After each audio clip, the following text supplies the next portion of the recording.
एक बात कहूं, भगवान कहने लगे कि कहो क्या कहना चाहते हो। तो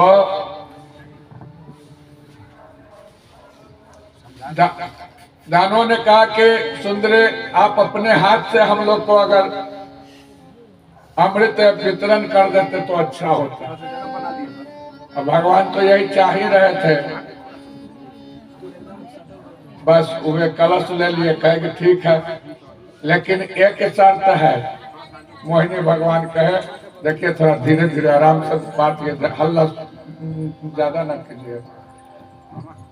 एक बात है, आप लोग दानव दल एक तरफ बैठ जाइए, असुर दल एक तरफ बैठ जाइए, बीच में लोग कोलाहल मत कीजिएगा। जैसे आप लोग अभी कोलाहल यहाँ शुरू कर दिए, कोलाहल कीजिएगा तो गड़बड़ा जाएगा।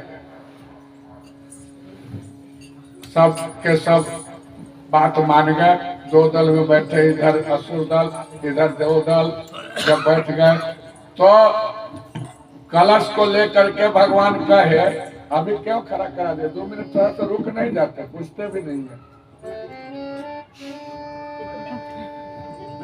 प्रेम से बोले राधे राधे।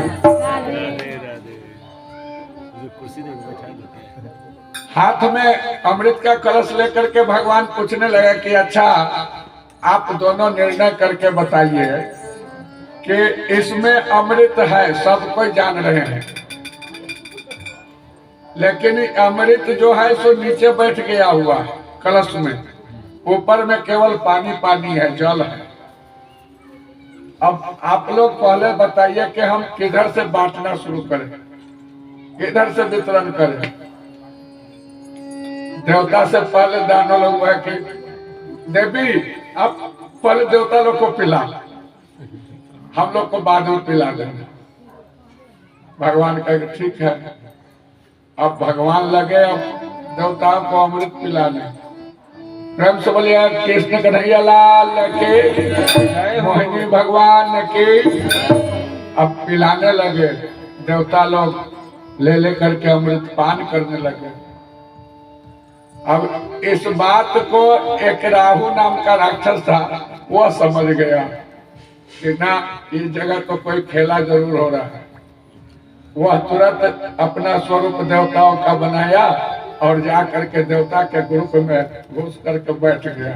अमृत वितरण होते आया, वो भी धीरे से हाथ बढ़ाया, पी लिया। अब उसी जगह सूर्य और चंद्रमा दोनों बैठे हुए थे। अब ये दोनों जोर जोर से चिल्लाने लगे कि अरे ये तो राहु था, ये राक्षस है, ये भी अमृत पी लिया। ऐसा जब आवाज दिया जोर जोर से, भगवान अपना सुदर्शन चक्र निकाले और तुरंत उसको 2 खंड कर दिए। लेकिन भगवान भी शायद उस समय भूल गए कि ये भी तो अमृत पी लिया, अब तो अमर हो गया, अभी तो मरने वाला तो है नहीं। अब ये राहु 2 खंड का हो गया।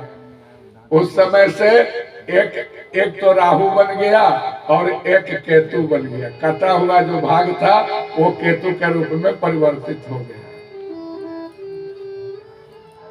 राहु केतु हो गया। इस प्रकार से भगवान सभी देवगण को अमृत का पान कराए। इधर असुरों को अमृत नहीं मिल पाया, फिर वहां से युद्ध प्रारंभ हुआ। लेकिन देव लोग अमृत पी चुके हुए थे, पीने के कारण ये लोग हारते नहीं थे। असुरों ने हार खा गया। अंत में असुरों का जो गुरु थे शुक्राचार्य जी, तो उन्होंने एक उपाय ढूंढा। क्या उपाय? तो दिग्विजय जग कराना प्रारंभ किया। दिग्विजय जग कि हम विजय हो जाए। उस जग को कौन करवा रहे थे? तो शुक्राचार्य जी, उनके देखरेख में ये हो रहा था।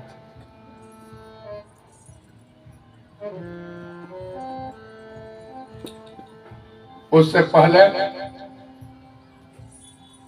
थोड़ा सा छूट रहा है। देवता लोग अमृत पान करने के बाद बहुत खुशी हुए, सब हर्ष में आनंद में गा रहे हैं। क्या गा रहे हैं?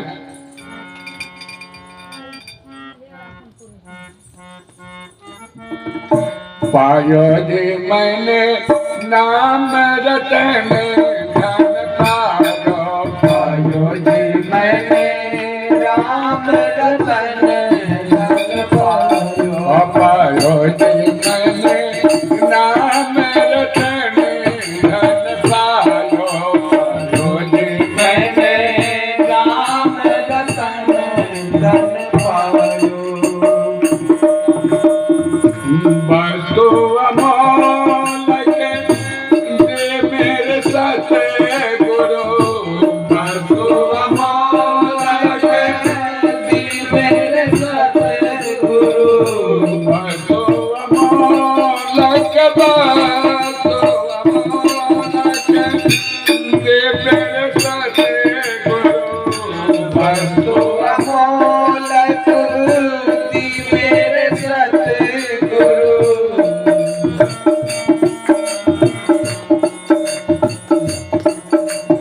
आखिर पाकर अपना पायो जी मैंने नाम रतन धन पायो, पायो जी मैंने राम रतन धन पायो, पायो जी मैंने नाम रतन धन पायो, पायो जी मैंने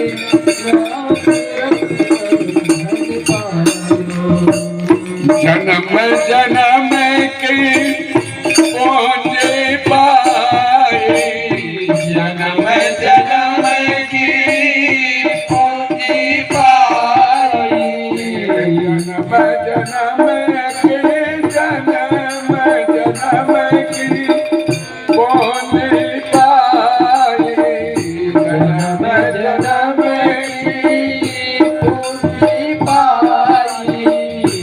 जग में सभी को आयो, पायो जी मैंने नाम रतन धन पायो, पायो जी मैंने नाम रतन धन पायो, पायो जी मैंने नाम रतन धन पायो, पायो जी मैंने राम रतन धन पायो। खर्च न खोटे वाके चोर न लोटे, खर्च न खोटे वाको खर्च न खोटे वाको चोर न लूटे, खर्च न खोटे वाको चोर न लोटे, खर्च न खोटे वाको चोर न लूटे। दिन बढ़त समायो, पायो जी मैंने नाम रतन धन पायो, पायो जी मैंने नाम रतन धन पायो, पायो जी मैंने राम रतन धन पायो, पायो जी मैंने नाम रतन धन पायो, मैंने राम रतन धन पायो।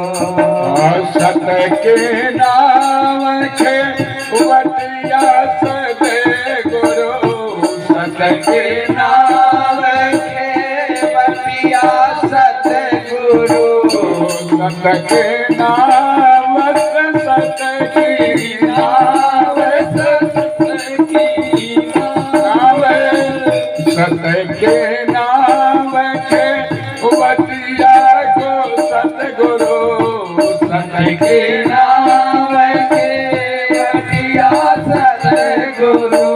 भव सागर तर आयो, पायो जी मैंने नाम रतन धन पायो, पायो जी मैंने नाम रतन धन पायो, पायो जी मैंने राम रतन धन पायो।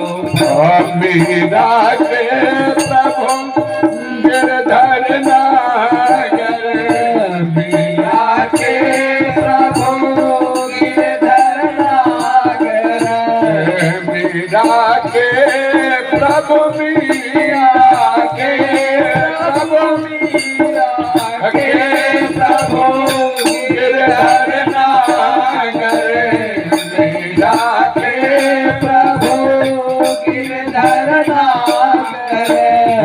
हरस हरस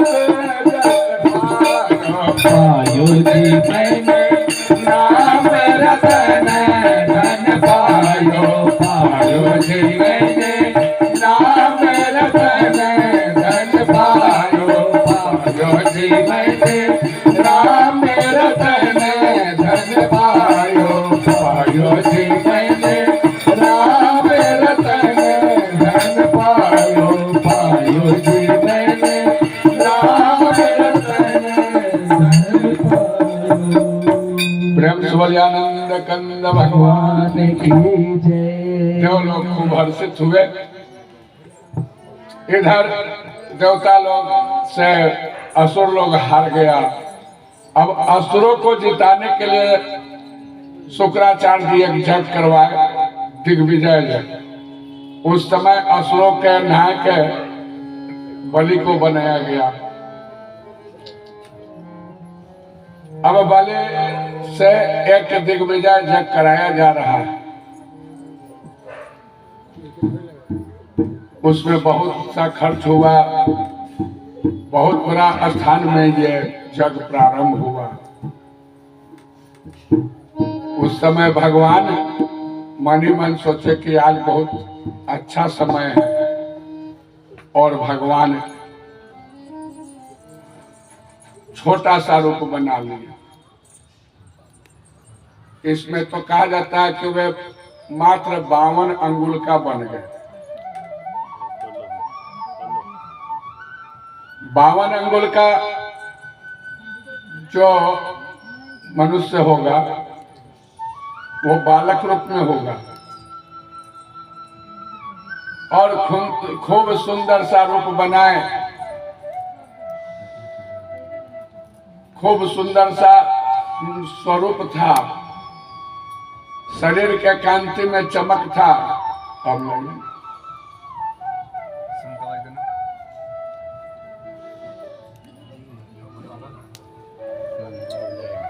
भगवान वामन के रूप में बन करके और कहाँ पहुंच रहे हैं तो जगशाला के तरफ, जहाँ राजा बलि प्रेम से बोलिए वामन भगवान के।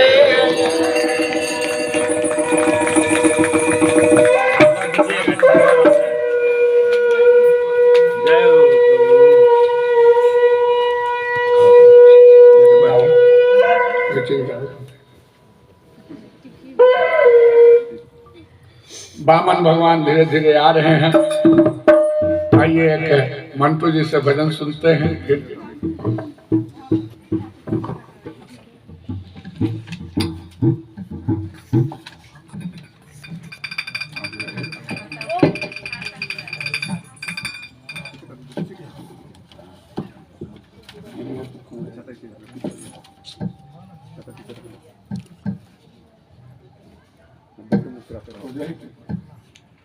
मेरा दिल तेरा दीवाना बता क्या करे, मेरा दिल तेरा दीवाना बता क्या करे, सांवरे तुझको पाना बता क्या करे, सांवरे तुझको पाना बता क्या करे, मेरा दिल तेरा दीवाना बता क्या करे, मेरा दिल तेरा दीवाना बता क्या करे, सांवरे तुझको पाना बता क्या करे, सांवरे तुझको पाना बता क्या करे, जो भी कहोगे वही करूँगा,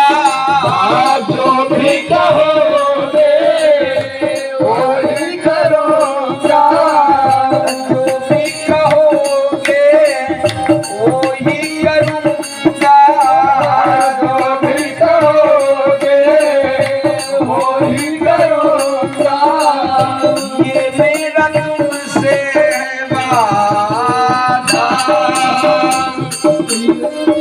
होगे वही कहूँगा, ये मेरा तुमसे वादा। अपना तुझको माना, बता क्या करे। अपना तुझको माना, बता क्या करे। अपना तुझको माना, बता क्या करे। अपना तुझको माना, बता क्या करे। सामने बता क्या करे। सामने तुझको माना, बता क्या करे।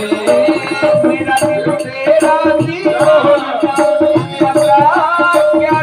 क्या करे। मेरा दिल तेरा दीवाना, बता क्या करे। सामने तुझको पाना, बता क्या करे।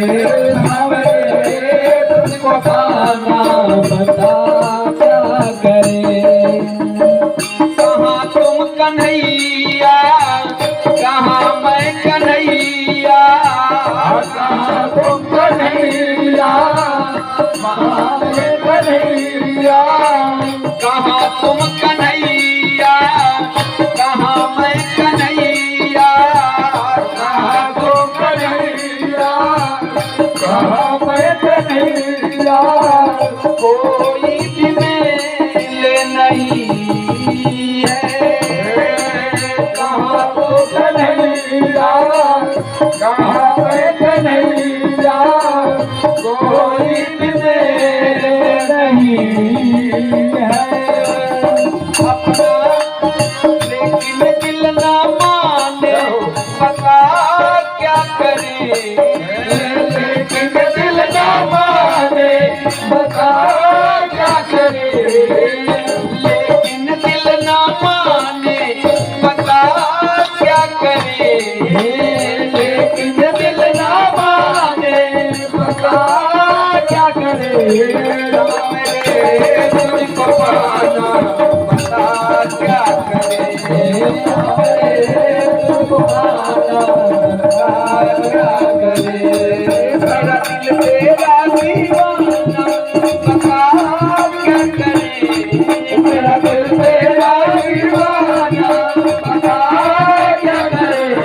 मेरा दिल तेरा दीवाना, बता क्या करे।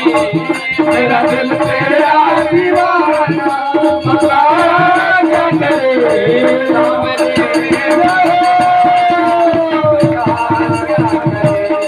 सामने तुझको पाना, बता क्या करे। सामने तुझको पाना, बता क्या करे।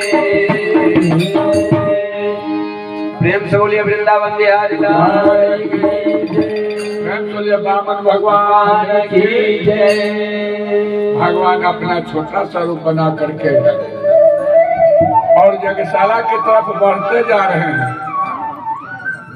इधर शुक्राचार्य जी अपने जजमान से वहां आहुति दिलवा रहे हैं, लेकिन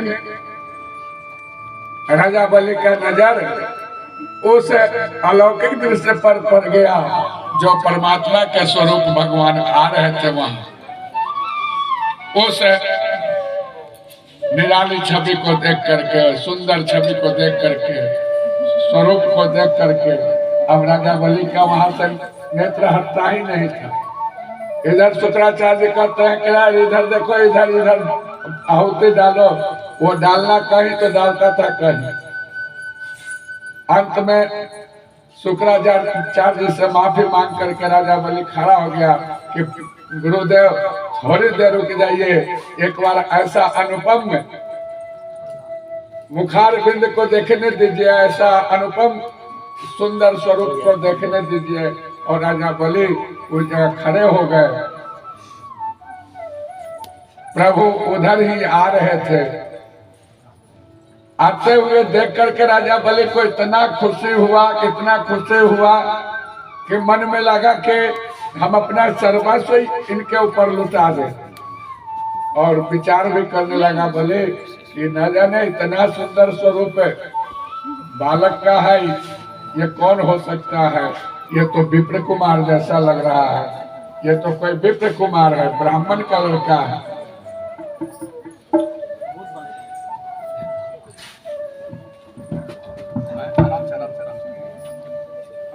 राजा बलि बड़ा आदर से उस ब्राह्मण कुमार को बुलाए। आप सब जो हो गया सब बैठ जाइए कृपया करके। बामन भगवान आए हैं तो थोड़ी सेवा में लगा हुआ है। बावन भगवान की पैसा मांगे सब अभी अभी इनकम करवा रहे हैं।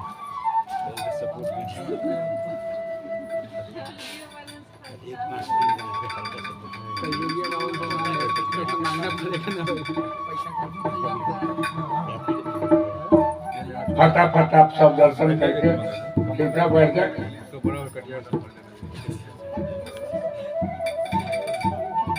इतना दीजिए कि बावन भगवान का कमंडल भर जाए। राजा बलि मोहित हो गया उस ब्राह्मण कुमार के ऊपर। शुक्राचार्य बार बार अपनी तरफ ध्यान आकर्षित करवाना चाहते थे राजा बलि का, लेकिन राजा बलि क्या जवाब दे? गुरुदेव थोड़ा सा देख लेने दीजिए। तब तक भगवान जगशाला के निकट पहुंच गए और सीधा खड़े हो गए। राजा बलि हाथ जोड़ करके पूछने लगा कि विप्र कुमार, ब्राह्मण कुमार, आपका आगमन कैसे हुआ? कुछ बताइए। भगवान चुपचाप बैठे हुए।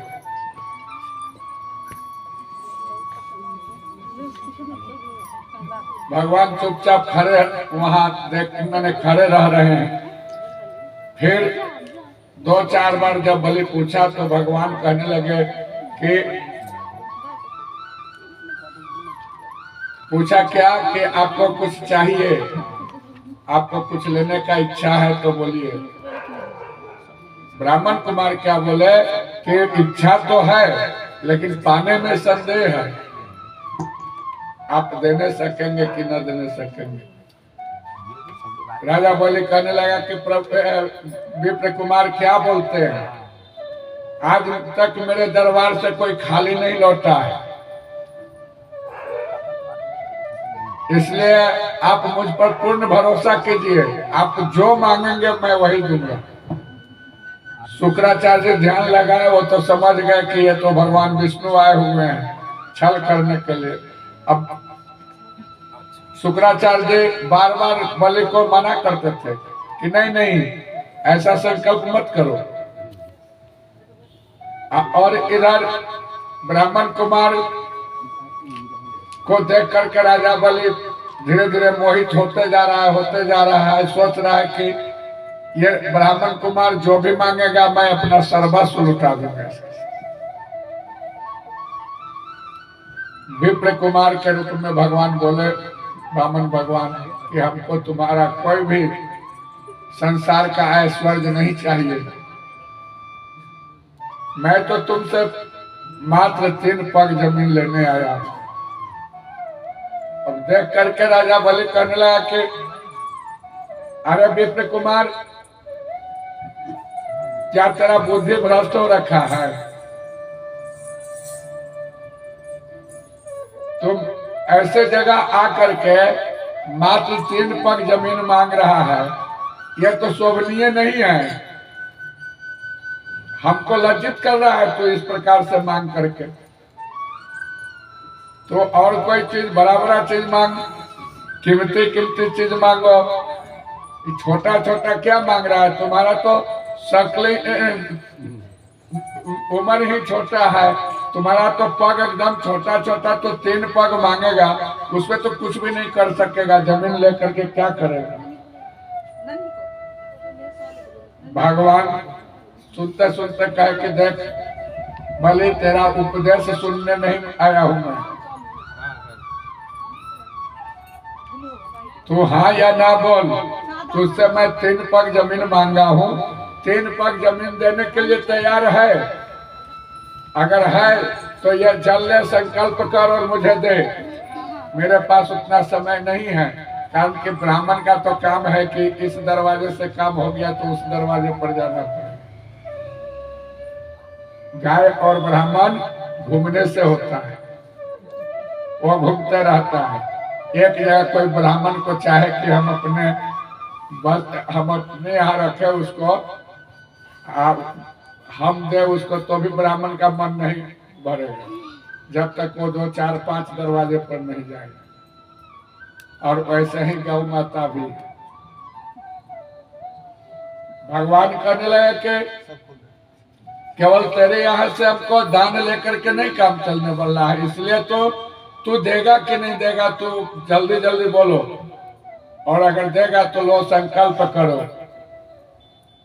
बोले तुरंत हाथ बढ़ा दिया, और जब हाथ बढ़ाया तो शुक्राचार्य जी बार बार मना कर रहे हैं कि नहीं नहीं, अरे बोले ऐसा गलती भूल करके भी मत करना, ये तो छलावे में पड़ जाएगा। राजा बलि कहने लगा कि नहीं गुरुदेव, जब वचन मुख से निकल गया और इनको 3 पग ही जमीन चाहिए वो भी संकल्प करके, तो मैं सहर्ष स्वीकार हूँ। अगर ये तो मेरा सर्वस्व मांग ले तो भी मैं देने के लिए तैयार हूँ। ये तो 3 पग जमीन मांग रहे हैं, विप्र कुमार, इनको दूंगा। अब भगवान ऐसे अपना कमंडल का जल गिराने के लिए, संकल्प के लिए राजा बलि के हाथ में देना चाह रहे हैं। अब शुक्राचार्य सोचने लगा कि अगर हाथ में जल गिर गया और संकल्प हो गया तो भगवान को कोई रोक नहीं सकता। अब करे सो क्या करे, बस शुक्राचार्य जी अपना एक छोटा सा स्वरूप बना करके आप उनके कमंडल के जो पाइप था ना, टोटी, उसमें जाके घुस गए और जल नीचे ना आने दिया, ऐसा रोक करके बैठे थे। जब ऐसे करने के बाद जब जल नहीं गिर रहा है तो भगवान वामन सोचने लगे कि ये शुक्राचार्य के इसमें घुस गया है, इसका उपाय करना चाहिए। वे पास में कुश का चटाई भी रखे थे, और जब कुश का चटाई में से एक तो इतना बड़ा सिक्की तोड़े और उस पाइप को लगे साफ करने कि भाई साफ कर देंगे तो इसमें से जल गिरेगा तो फिर संकल्प होगा। इधर से शुक्राचार्य रोके हुए है उस पाइप में कि नहीं, जल गिरने नहीं देंगे। अब भगवान थोड़ा जोर से जोर लगा करके वो उससे साफ करने लगे। इसी चक्कर में शुक्राचार्य जी का एक आंख गोविंदाय नमः हो गया। अब शुक्राचार्य सोचने लगे कि अरे बाप, अभी तो एक आंख गया, कहीं दोनों ने ये भेज दे, इसलिए तुरंत निकल कर वहां से भागे और जाकर के उधर खड़े हो गए। तुरंत जल गिरा, प्रेम से बोले राधे राधे। हाथ में जल आया, जल आने के बाद में भगवान संकल्प करा लिए, और जब संकल्प हो गया तब पहले भगवान तो पूछे कि बोल कहाँ से नापू, मापना तो है ना, किधर से माप लूं। राजा बोले क्या बोला कि आपका जिधर भी इच्छा हो जाए वहीं से माप लीजिए। अब उस समय भगवान अपना विराट रूप धारण कर लिए और अपने पग से एक पग में तो पूरे आकाश मंडल को माप लिए,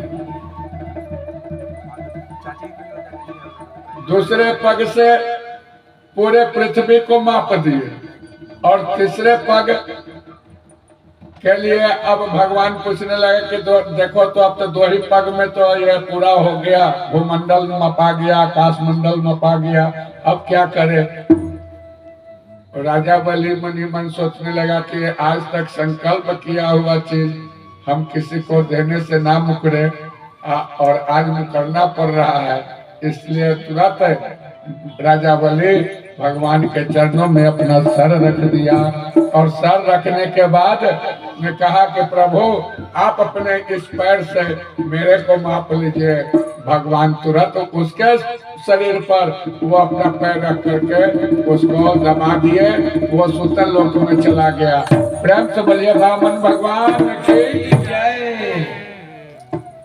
और जब राजा बलि जाने लगा तो भगवान से एक प्रार्थना किया, कहा कि प्रभु आज तक तो हम किसी से मांगे नहीं हैं, और मैं जहां तक सोचता हूं कि आपसे भी ना मांगू, लेकिन मुझे मालूम है कि आप तो प्रभु हैं, भगवान हैं, आपसे मांगने में कोई संकोच नहीं होना चाहिए। इसलिए राजा बलि भगवान से प्रार्थना क्या कर रहा है, यहाँ पर क्यों बजा दिए हैं उसको? यहाँ तो हमरा बहुत कम आवाज है, इसको टाइट बोला मुझे, यहाँ आवाज नहीं। दया कर दान भक्त का, राजा बलि भगवान से मांगता है, दया कर दान भक्त का हमें पर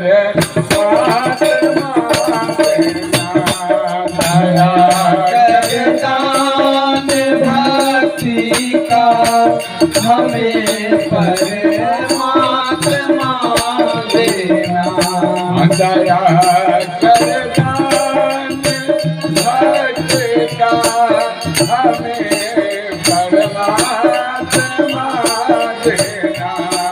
दया कर दान भक्ति का हमें परमात्मा देना। हमें परमात्मा देना। हमें परमात्मा देना। हमें परमात्मा देना। हमें परमात्मा देना।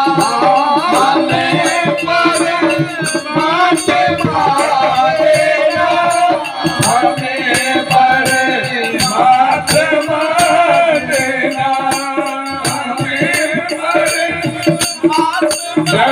देना हमें परमात्मा देना। हमें परमात्मा देना। हमें परमात्मा देना। दया कर आत्मा को शुद्धता देना। दया करना हमारी आत्मा को शुद्धता देना।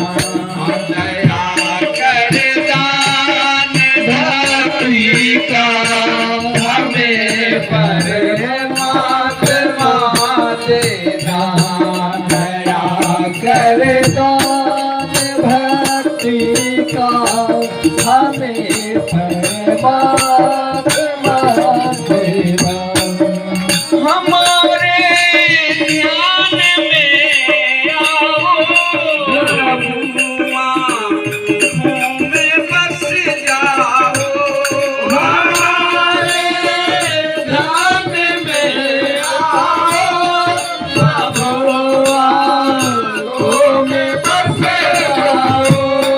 हमारे ध्यान में आओ प्रभुआ, में बस जाओ। हमारे ध्यान में आओ प्रभुआ, में बस जाओ। प्रभुआ में बस जाओ। प्रभुआ में बस जाओ। हम तेरे दिल में आकर के, हम तेरे दिल में आकर के भरम ज्योति जला देना। दया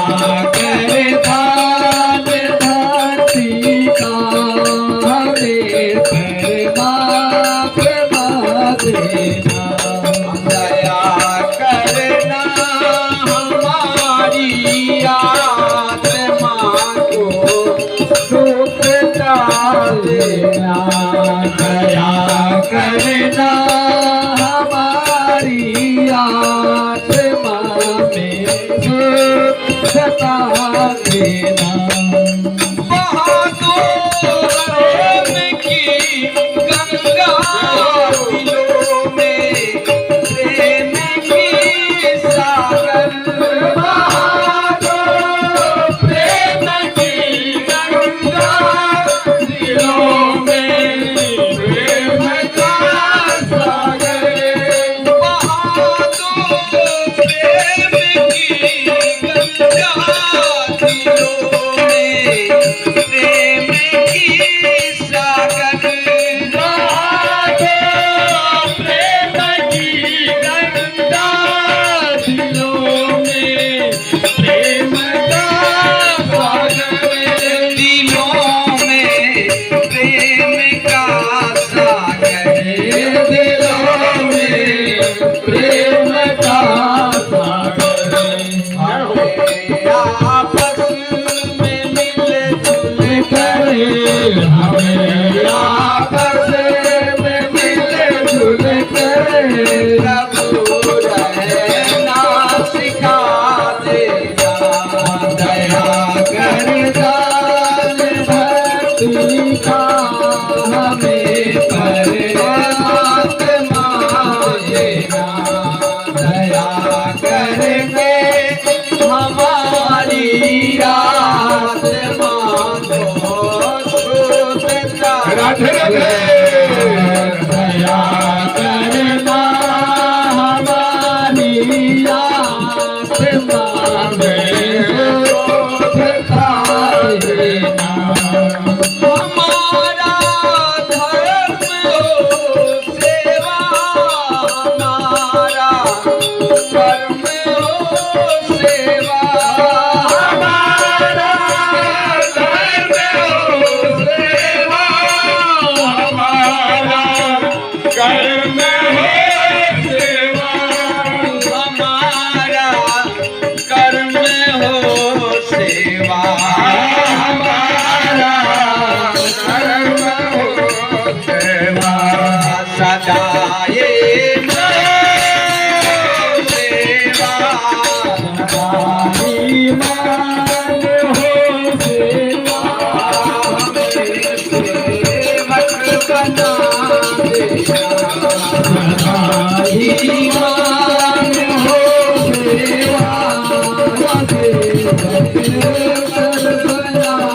दया करना भक्ति का हमें परमात्मा देना,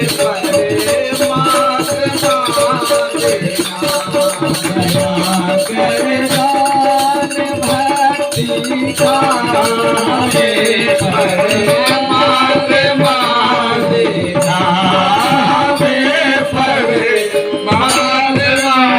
देना, हमें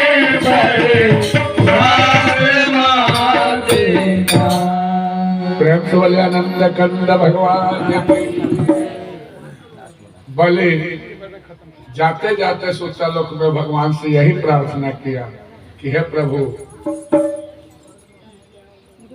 हमको सद्बुद्धि दीजिए, और एक और प्रार्थना किया कहने लगा कि प्रभु आप तो विप्र कुमार बनकर के आए थे, लेकिन जो आपने स्वरूप यहाँ दिखाया यह तो परमात्मा का स्वरूप था। आपसे मांगने में क्या संकोच हो सकता है? मैं आपसे एक विनती करता हूँ, क्या तो आप हमको जहाँ सुतल लोक का जो मालिक बनाने जा रहे हैं वहां का द्वारपाल आप बन करके रहे, आपके देख रेख में रहेंगे तो हमको कहीं कोई दिक्कत नहीं होगा। ऐसा विनती भाव राजा बलि ने किया, भगवान स्वीकार कर लिए और उसके साथ सुतल लोक में भगवान चले गए। अब वहां राजा बलि के दरबार का द्वारपाल बन करके भगवान बैठ गए। इधर 2 महीना 4 महीना 6 महीना साल भर तक बीता। मैया लक्ष्मी जी लगी खोजने भगवान को, आखिर भगवान गए कहाँ? खोजने लगे, खोजते खोजते नारद भगवान भेंट हो गए। नारद जी से पूछने लगी कि देवर्षि नारद, आप कहीं भगवान को देखे हैं? नारद जी कहा कि देखे तो है, लेकिन आपको पता नहीं है क्या कि वो कहाँ गए? तो नहीं, हमको पता ही नहीं है। तो वो तो राजा बलि के साथ सूतलोक में जाकर के उसका द्वारपाल बने हुए हैं। लक्ष्मी जी सोचने लगे कि धन्य है वो राजा बलि जो भगवान को ही द्वारपाल बना लिया। हम लोग भी तो भगवान को द्वारपाल ही बना लेते हैं। भगवान मान करके क्या हम लोग रखते हैं क्या? भगवान से सीधे कहते हैं भगवान हमारा रक्षा कर दे। तो रक्षा कौन करेगा? तो द्वारपाल ही तो करेगा। हम लोग भी भगवान को द्वारपाल ही मान करके बैठे रहते हैं। भगवान पर सब सौंप दिए और जा करके बैठ गए आनंद। कुछ लेना न देना, मगन रहना, बस सीधे करने लगते। लक्ष्मी जी विचार करने लगे कि अरे भाई, वो कितना पुण्यवान है, कितना भाग्यवान है जो भगवान को ही द्वारपाल बना करके बैठ रखा है। लेकिन उसको, उनसे तो भगवान को मुक्त करा करके लाना पड़ेगा। कारण कि भगवान तो भक्त के प्रेम में वशीभूत हो जाते हैं। भगत के वश में है भगवान। भक्त चाहे तो भगवान को नरसिंह बना दे, भक्त चाहे तो भगवान को मछली रूप में बना दे, भक्त चाहे तो भगवान को कछुआ रूप में बनवा दे। भक्त जो चाहता है भगवान वैसा बन के आ जाते हैं। जाकी रही भावना जैसी, अब प्रभु मूरत देखी तिन तैसी। प्रभु का मूर्त जिस रूप में हम लोग देखना चाहते हैं मिल जाते हैं। हम लोग ये गेहूं और चावल का कूड़ी लगा करके भगवान को उसमें देखना चाहते हैं, तो वहां भी भगवान प्राप्त होते हैं ना। भगवान अपने भक्तों को कभी भी निस्सहार नहीं होने देते। निस्सहार मतलब जानते हैं ना, जो हम मांगे और ना मिले उसको निस्सहार बोलते हैं। और जब भगवान दे दिए तो फिर निस्सहार नहीं हुए, हमको तो मिला। प्रेम से बोलिए राधे राधे। राधे राधे। मैया योजना बनाई कि अब चलो प्रभु को मुक्त तो करा करके लावे। श्रावण मास की पूर्णिमा के दिन मैया हाथ में एक राखी ले ली। राखी जानते हैं ना? राखी कब बांधते हैं? राखी सावन के कई अमावस को।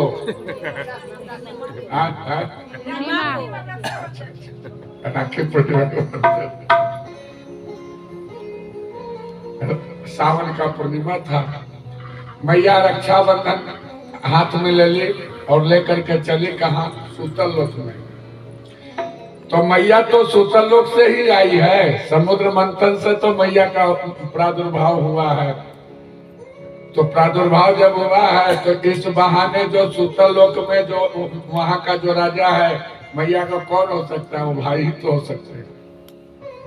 इस भाव से लक्ष्मी मैया रक्षाबंधन तैयार करके लेकर के गई और जहां राजा बलि का दरबार था वहां जाके खड़ी हो गई। अब द्वारपाल पूछ रहे हैं भगवान मैया से कि आपको किससे, देवी आपको किससे भेंट करना है? क्या मैया को जान नहीं रहे भगवान ये कौन है? फिर भी पूछ रहे हैं, कारण कि उनका उस समय फर्ज था, पूछना पड़ेगा। उनको जो ड्यूटी मिला हुआ है, कार्यभार सौंपा हुआ है, अब उसमें तो पीछे नहीं रहेंगे ना भगवान। पूछने लगे, भैया आपको यहाँ आने का क्या तात्पर्य है? आपको किसी से मिलना है?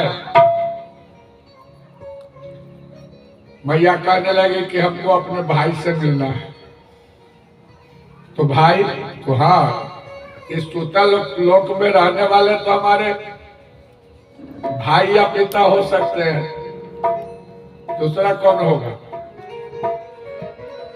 भगवान कह के जाइए, अंदर जाइए, भाई से भेंट कीजिए।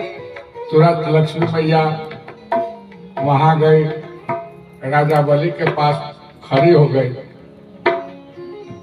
बलि पूछने लगा कि देवी आप यहाँ, तो हम आपका बहन है। आज सावन का पूर्णिमा है, आज श्रवणा नक्षत्र भी है, इसलिए मैं चाह रही हूँ कि आपको रक्षा बंधन करूं। भाई का रक्षा हमेशा बहन करती रहती है। एक तो और पर्व आता है, भाई का बढ़िया रक्षा करती है बहन लोग। क्या करती है पता है? भैया दूज को बहन लोग क्या कहते हैं कि भाई हमारा मर गया। क्या कहती है कि भाई हमारा मर जाए, कह करके फिर अपने जेब में वो कांटा गड़ाने लगती है कि नहीं नहीं बहुत गलती बोल दिए, उसका रक्षा हो जाए। तो बहन भी अपने भाई की रक्षा के लिए हमेशा तत्पर रहती है। वो जब खड़े हुई और परिचय दे के हम आपका बहन है, तो राजा बलि तुरंत हाथ बढ़ा दिए और कहने लगे कि बहन, अगर आप रक्षा बंधन लेकर के हमारे लिए आएंगे, हम अगर रक्षा बंधन नहीं कराए, ऐसा हो नहीं सकता। आप कृपा करके दया करके रक्षा बंधन कर दीजिए। और मैया राजा बलि को भाई बना करके रक्षा बंधन की। उसके बदले में राजा बलि बहुत कुछ देना चाहा। राजा बलि पूछने लगे कि देवी आपको क्या चाहिए, बोलिए, आप मुहमंगा इनाम हमसे लीजिए। मैया कहने लगी कि भाई, जो अपने गेट पर जो द्वारपाल बना रखा है ना, वो मेरे पति है। बलि राजा कहने लगे कि मुझे मालूम है वे भगवान है, मैं सुबह सुबह उठ करके उन्हीं का दर्शन करता रहता हूँ। तो भाई तू उनको मुक्त कर दे, उनको लेने आई हूँ। राजा बलि कहने लगा कि जो पूरे संसार को निर्माण किया, वही बंधन तैयार किया, वही मुक्त तैयार किया, अब उसको कौन बंधन में बांध सकता है? यहाँ तो सिर्फ समझ लो कि भगत के बस में है भगवान। तो ये अपना वो फर्ज निभा रहे हैं, लेकिन मेरे तरफ से बहन ये मुक्त है, हमारे तरफ से कोई दिक्कत ना। फिर राजा बलि आया, हाथ जोड़ करके भगवान से प्रार्थना करता है कि प्रभु, इतना दिन आपसे बहुत कष्ट उठवाया, हम माफ कीजिए, आप अपने घर जाइए। कारण कि पृथ्वी पर भी, मृत्यु लोक में भी आपको आपका बहुत दरकार है, आप जाइए यहाँ से। भगवान फिर मुक्त हुए और बलि को आशीर्वाद दे करके वहां से फिर मृत्यु लोक में आ गए। प्रेम से बोलिए पावन भगवान के। इस प्रकार ये राजा बलि और भगवान वामन जी का चरित्र का कथा था।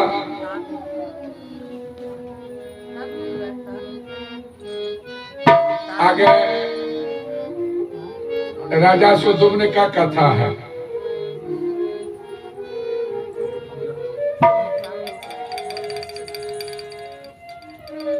तो श्राद्ध देव वैवस्वत मनु एवं श्रद्धा की ये कथा है। मनु, वैवस्वत मनु के पास में कोई पुत्र नहीं था, तो वे पुत्र प्राप्ति के लिए एक यज्ञ किए।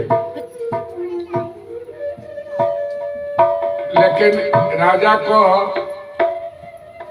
इच्छा था कि हम पुत्र प्राप्त करें, लेकिन उनकी रानी को यह इच्छा था कि हमको कन्या चाहिए।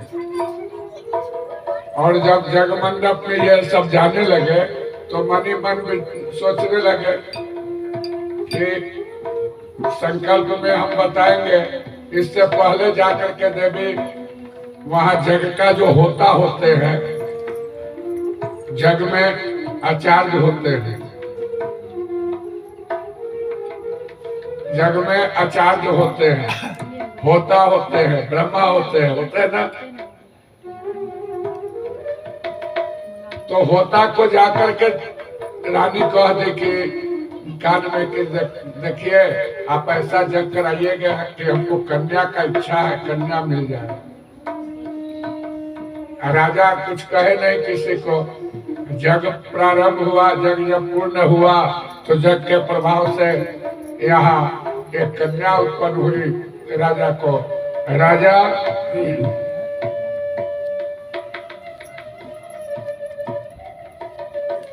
जब कन्या हुआ तो राजा मन ही मन सोचने लगे कि क्या बात है, आजकल जग का प्रभाव भी उल्टा होना शुरू कर दिया क्या।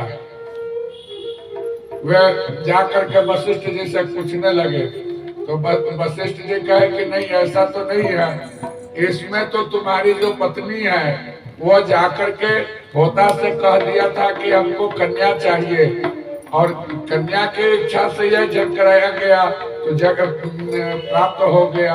अब इसमें हम क्या करें। उस कन्या का नाम था इला। फिर वशिष्ठ जी फिर राजा जाकर के वशिष्ठ जी से प्रार्थना किए कि प्रभु ऐसा नहीं होना चाहिए, हमको तो पुत्र चाहिए ही चाहिए। तब वशिष्ठ जी भगवान शंकर जी का प्रार्थना किए और शंकर जी आशीर्वाद दिए कि जाओ ये 1 महीना नहीं, आशीर्वाद दिए कि जाओ ये पुत्र बन जाएगा, सुदुम्न नाम का पुत्र बनेगा।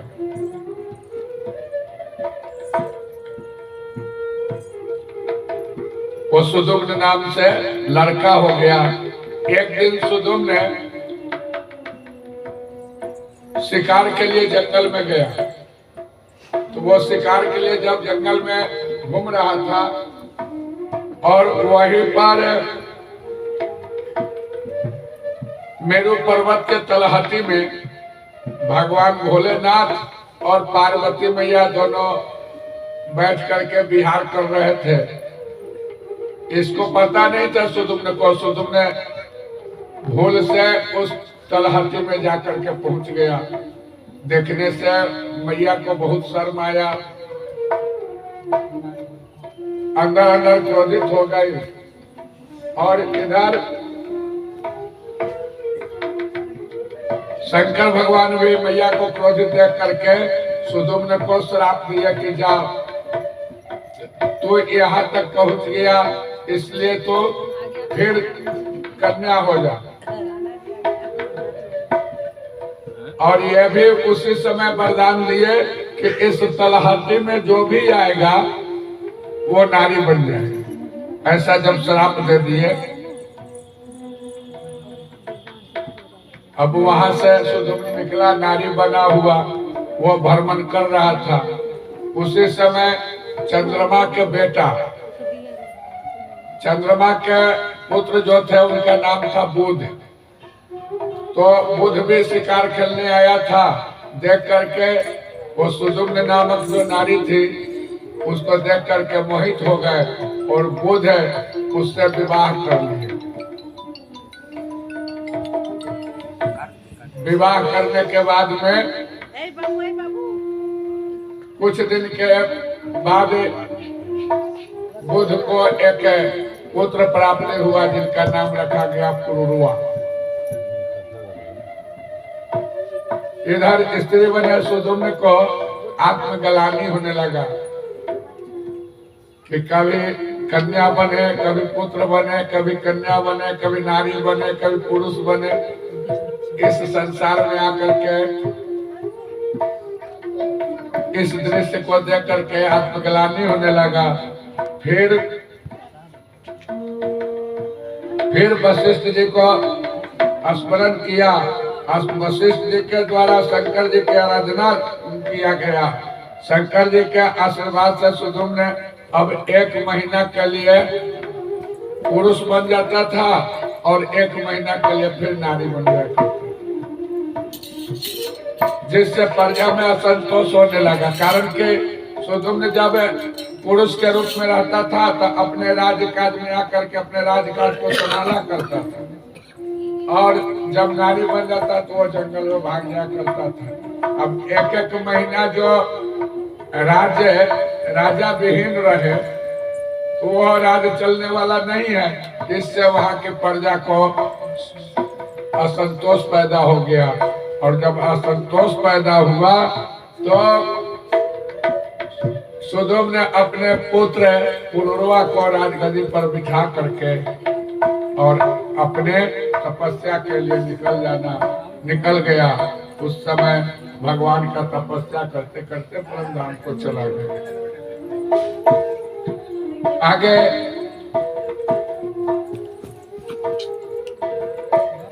चैवन ऋषि की कथा है। सभी कथाओं को अगर विस्तार से करें तो फिर आज कृष्ण जन्म होना मुश्किल हो जाएगा, इसलिए केवल उस कथा को एक बार स्मरण करते हुए हम चल रहे हैं। सरियाती राजा सरियाती थे, उनकी कन्या सुकन्या थी। कन्या का नाम सुकन्या थी। वे अपने सहेलियों के साथ राजा सरियाती के संग में होकर के जंगल में भ्रमण करने के लिए निकली। तो वह भ्रमण करते करते एक बाबी देखा। बाबी जानते हैं? बाबी बिल को कहते हैं, बियल को।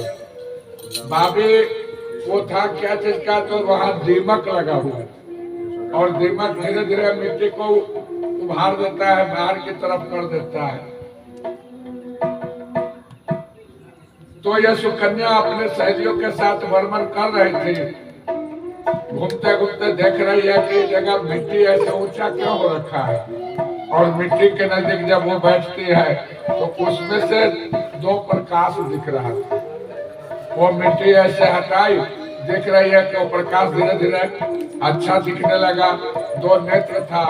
अब ये बात में एक घास उखाड़ करके उससे दोनों नेत्र को फोड़ डाली। अब फोड़ने से क्या हुआ कि उसमें से असुरों के जगह रक्त का धार बहना प्रारंभ हो गया। अब सुकन्या घबरा गई देख करके कि यार हमसे बहुत बड़ा पाप हो गया, ये कौन थे। फिर पता चला कि ये तो च्यवन ऋषि बैठे हुए हैं तपस्या पर, और इनका कितना कठोर तपस्या हो गया कि इनके शरीर का सब हाड़ मांस जो भी था मांस गल गया, केवल ये हड्डी पर बैठे हुए हैं। इनका दोनों नेत्र बचा हुआ है। अब सुकन्या देख करके रोने लगी, और इस पाप के प्रायश्चित के लिए सुकन्या च्यवन ऋषि से विवाह कर ली, और अपने पिता से कहने लगी कि नहीं पिताजी, हमारा तो प्रायश्चित इसी में है कि हम इन ऋषि का सेवा करें, और पत्नी के स्वरूप में आकर के सेवा करना प्रारंभ करें। इस प्रकार से च्यवन ऋषि का कथा है। कथा क्रम को आगे बढ़ाते हुए आगे बढ़ाएंगे। आगे राजा नभाग की कथा है। उससे पहले मंटू जी एक भजन सुनाएंगे और फटाफट सुनाएंगे जल्दी जल्दी। अरे कैसा जादू सांवरिया है तेरे प्यार में, जय हो। कैसा जादू सांवरिया है तेरे प्यार में, दीवाने होकर नाचे तेरे दरबार में, दीवाने होकर नाचे दरबार में, दीवाने होकर नाचे तेरे दरबार में, दीवाने होकर नाचे दरबार में।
ऐसा जादू सावरिया है तेरे प्यार में, दीवाने होकर नाचे तेरे दरबार में, दीवाने होकर नाचे तेरे दरबार में, दीवाने होकर नाचे तेरे दरबार में, दीवाने होकर नाचे तेरे दरबार में।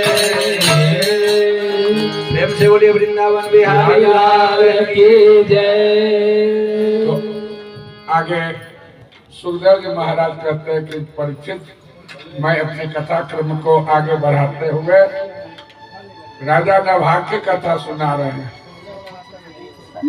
राजा नभग के पुत्र नभाग था।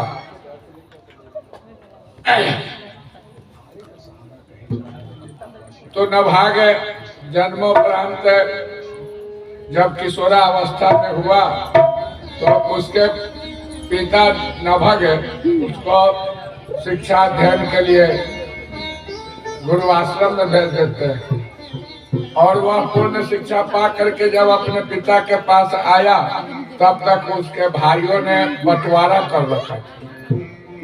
प्रेम से बोले राधे राधे। राधे शांति बनाए रखे।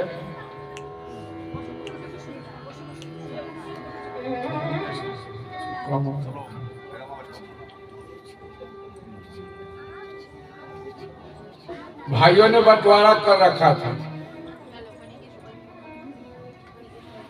जब नभाग घर में आए तो भाइयों ने क्या कहा कि नभाग देखो अब हम लोग बंटवारा कर चुके हुए, तो ठीक है भाई बंटवारा तो कर लिया, हमारे हिस्से में क्या दिया? तो तेरे हिस्से में तेरे पापा को दे दिया, तो अपना हिस्सा में पिताजी का सेवा कर, बस यही हिस्सा है तेरा। नभाग बड़ा प्रसन्न हुए, मने मन सोचने लगे कि हमारा जीवन धन्य हो गया, जिसको माता पिता का सेवा का समय प्राप्त हो, अवसर प्राप्त हो, इससे बड़ा अवसर क्या हो सकता है? संसार में सबसे बड़ा अपना माता पिता होते हैं। जिसने माता पिता का सेवा कर लिया वो समझिए कि संसार के सभी जीवों का सेवा कर दिया। प्रेम से बोलिए राधे राधे। राधे राधे। कहा गया हुआ है कि मातृदेवो भव, ये हम लोग देवता देवता देवता रखते रहते हैं, लेकिन पहले देवता का स्वरूप किसको बताया गया? तो अपने माँ को, मातृ देवो भव। उसके बाद दूसरा स्वरूप क्या है? तो पितृदेवो भव। अब इसके बाद फिर देवताओं का क्रम आगे बढ़ा। तो मातृ देवो भव, पितृदेवो भव, अतिथि देवो भव। जो अतिथि अचानक आ जाए अपने पास में वो भी देव स्वरूप हो जाता है। कारण वो बता के नहीं आता है, अचानक न जाने किस रूप में अब मिल जाए भगवान रे, वो बता के नहीं आता। अतिथि आता है तो अतिथि का अनादर नहीं होना चाहिए, अतिथि का सत्कार होना चाहिए। अतिथि देवो भव। चौथा आचार्य देवो भव। घर में जो आपके पूजा पाठ कराने वाले जो आते हैं वो आचार्य स्वरूप होते हैं, वो भी देव स्वरूप होते हैं आपके यहाँ। क्या होते हैं? तो आपको आकर के अपना बहुमूल्य समय दे करके आपके हाथ से पूजा पाठ इत्यादि कर्मकांड के विषय में आपको अग्रसित करते हैं, जिससे आप उस कर्म को करने के बाद आप अपना लक्ष्य को प्राप्त कर लेते हैं। घर में एक आचार्य तो चाहिए ना भाई, जिसको पुरोहित बोलते हैं। तो ये कितना हुआ? मातृदेवो भव, पितृदेवो भव, और उसके बाद अतिथि देवो भव और तब आचार्य देवो भव, और पांचवे में गुरु देवो भव। गुरु जी भी देव स्वरूप होते हैं। गुरु जी का काम क्या होता है? तो गु का अर्थ होता है अंधेरा, और रू का अर्थ क्या होता है? प्रकाश। तो जो अंधेरे के तरफ से प्रकाश की तरफ ले जाए उसको गुरु बोलते हैं। उनका काम यही है कि अपने शिष्यों को ज्ञान देना, अपने ज्ञान से उसके दुख को दूर करवाना, उनके समस्याओं को हल करना गुरु जी का काम है। इसलिए लोग चाहते हैं कि जिस गुरु से हम इतना बड़ा ख्वाहिश रख सकते हैं, तो वो गुरु बार बार मेरे निकट रहेंगे तो हो सकता है हमसे कोई ऐसा कोई भूल चूक हो जाए जिससे गुरु जी को मतलब कि ठेस पहुंच जाए। इसलिए वो चाहता है लोग कि गुरु जी थोड़ा कम आवे घर में, इस भाव से। लेकिन गुरु जी बराबर अगर आ रहे हैं और दोनों का भाव अगर अच्छा है तो फिर गुरु जी को रोकते क्यों है? गुरु जी को बुलाने में तो फायदा ही फायदा है। प्रेम से बोलिए राधे राधे।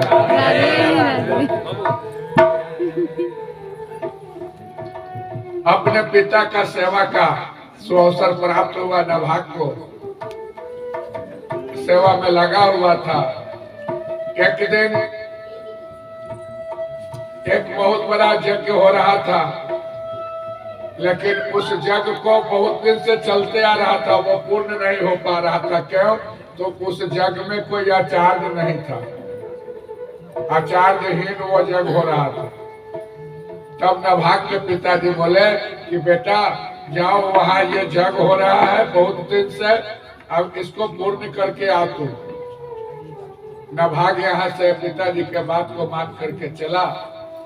जब जग पूर्ण करवाया, जब जग पूर्ण हो गया तो उसमें का जो शेष बचा हुआ था वो जब लेने लगा तो एक काला कलूटा व्यक्ति उस जगह आ गया और आचार्य के हाथ को पकड़ लिया कि नहीं, यह जग स्थल में बचा हुआ जो धन है, बचा हुआ जो अन्न है, ये आचार्य का नहीं होता है, ये तो शंकर जी का भाग है।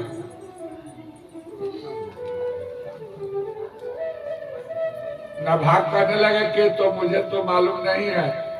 तो वो काला कलूटा व्यक्ति बोला कि अगर मालूम नहीं है तो आप एक बार अपने पिताजी के पास जा करके आप पूछ करके आइए।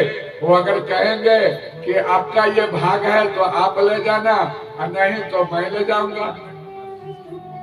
वो नभाग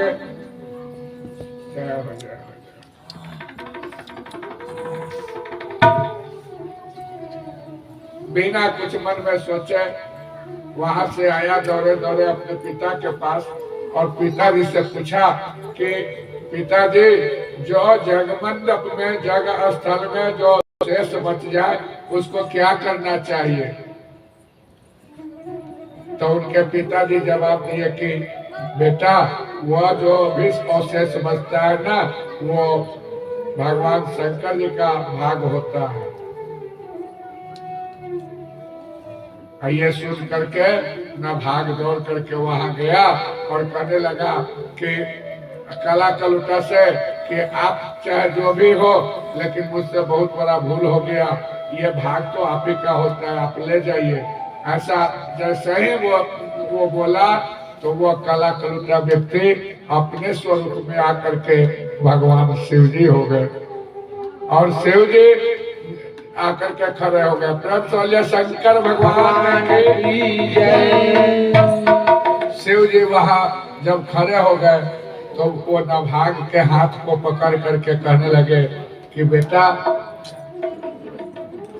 तेरे मन में छल प्रपंच नहीं था। अब जैसे नभाग वहां जाकर के पूछ करके पिताजी से आके यहाँ बताता हम लोग का जैसा पंडित जी होता था कहता कि नहीं नहीं हमारे पिताजी तो बोले कि हम लोग का होता है, लेकिन वो बोला कि नहीं नहीं ये भगवान शंकर का भगवान शिव का होगा। और शिव जी बड़ा प्रसन्न हुए कि दोनों निस्वार्थ है, झूठ नहीं बोला दोनों, बड़ा प्रसन्न हुए। वहां का जितना भी अवशेष बचा हुआ था वही नभाग को दिया गया और फिर शंकर भगवान अपने तरफ से आशीर्वाद दिए कि जाओ तुम बहुत बड़ा धनसेठ बन जाएगा। वहां से नभाग भगवान भोले बाबा का आशीर्वाद पा करके घर में आया। भगवान भोले बाबा के आशीर्वाद से नभाग सब तरह से परिपूर्ण हो गया। इसलिए कहा गया है कि माता पिता का सेवा करना चाहिए।